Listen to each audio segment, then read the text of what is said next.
اچھی طرح سے استنجا کرنے کے بعد جب جا کر بیٹھتا ہوں تو محسوس ہوتا ہے کہ پیشاب کے قطرے نکل گئے ہیں، 1 2.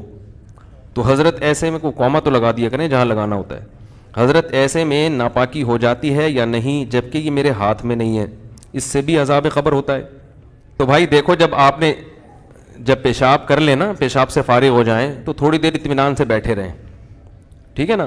جب اطمینان ہو جائے کہ اب مزید خطرہ نکلنا بند ہو گیا تو پانی ڈالیں اور پتلی گلی سے نکل لیں. دوبارہ اسٹڈی کرنے کی، مطالعہ کرنے کی چندہ ضرورت نہیں ہے، بالکل نہیں. وہم ہو، شک ہو، اس سے وضو نہیں ٹوٹے گا.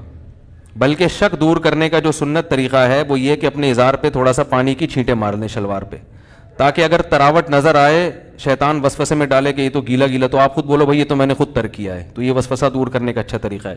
تو ایک دفعہ جب اطمینان ہو گیا تو اب جب تک 100% یقین نہیں ہوگا قطرہ نکلنے کا، اس وقت تک وضو نہیں ٹوٹے گا. اتنا یقین ہو جائے کہ آپ قسم اٹھا کے کہہ سکیں کہ میرا قطرہ نکلا ہے یا ہوا خارج ہوئی ہے، یہ قسم اٹھا کے کہہ سکیں آپ.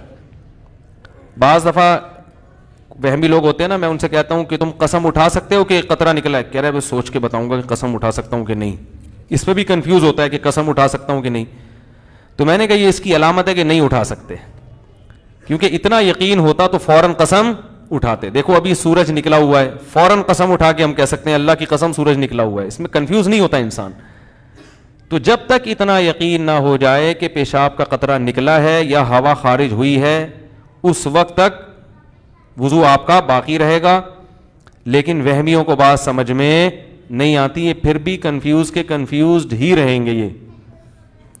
تو اللہ اس کے رسول نے جب ایک بات بتا دی ہے تو بھائی اس پہ یقین کر لو، بس چپکے سے نماز پڑھو. پھر شیطان کہنا کہ ہو سکتا ہے نکلا ہو، تو بولا نکلا ہوگا تو بھی اللہ قبول کر رہا ہے. ہم نے اللہ سے قبولوانی ہے. جب اللہ قبول کر رہا ہے تو ہمیں یہ سوچنے کی کیا ضرورت ہے کہ نکلا ہے کہ نہیں نکلا، جب اللہ ایسے ہی قبول کر رہا ہے. تو ایک دفعہ اطمینان ہو کہ قطرہ آنا بند ہو گیا، اس کے بعد پھر شک سے وضو نہیں ٹوٹے گا. ہاں بعض یہ جو نوجوان لڑکے ہیں یا کم عمر لڑکے ہیں، یہ پیشاب کرتے ہی اٹھ کے بھاگ جاتے ہیں. تو پیشاب کرنے کے کچھ وقت تک تو بہرحال تری نکلتی ہے، تو ایک دم سے بھاگ گئے تو اس سے شلوار بھی ناپاک ہوگی، وہ جگہ بھی ناپاک ہو جائے گی. تو اگر شلوار اتنی ناپاک ہو گئی ہے کہ جو 5 روپے کا سکہ، اس کی کیا دلیل ہے؟ لوگ اس پہ بھی اعتراض کرتے ہیں. قرآن حدیث میں کہاں لکھا کہ 5 روپے کے سکے کے برابر اگر ناپاک ہو گئی تو وہ ناپاک ہے، اس سے کم پاک ہے. یہ بھی کسی وقت بتاؤں گا انشاءاللہ. اس پہ میرا ایک مناظرہ بھی ہوا ہے، ایک صاحب کہہ رہے تھے اس کی کیا دلیل ہے، تو آج تک پھر وہ دوبارہ الحمدللہ انہوں نے دلیل نہیں مانگی. 5 کا سکہ جو چھوٹا ہو گیا، صحیح کہہ رہے ہیں بھائی، وہ پرانا والا سکہ رائج الوقت نہیں، پرانا سکہ جو ہتھیلی کی گہرائی کے برابر ہے. صحیح کیا آپ نے، اچھا ہوا لقمہ دے دیا آپ نے. جو پرانا والا سکہ تھا جو ہتھیلی کی گہرائی کے برابر ہوتا ہے نا، وہ سکہ، تو اس سے کم اگر نجاست لگی ہو تو وہ کیا ہے، کپڑے پاک رہیں گے. سمجھ میں آ رہی ہے بات؟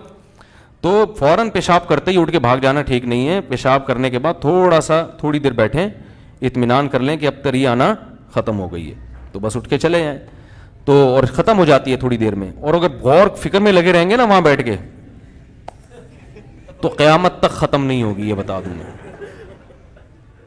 قیامت آ جائے گی، پولیس بلوانی پڑے گی آپ کو واش روم سے باہر نکالنے کے لیے. کیونکہ وہمیوں کا کوئی علاج نہیں ہے دنیا میں.